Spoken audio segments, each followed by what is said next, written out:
शूलटङ्कपाशदण्डपाणिमादिकारणम् श्यामकायमादिदेवमक्षरम् निरामयम् भीमविक्रमम् प्रभुम् विचित्रताण्डवप्रियम् काशिकापुरादिनाथकालभैरवम् भजे।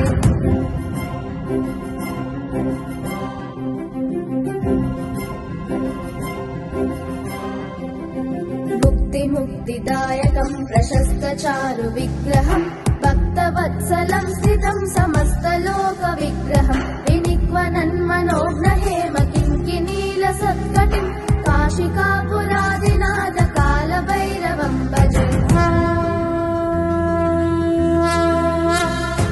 धर्मसेतुपालकम् त्वधर्ममार्गनाशकम् कर्मपाशमोचकम् सुशर्मदायकम् विभुम् स्वर्णवर्णशेषपाशशोभिताङ्गमण्डलम्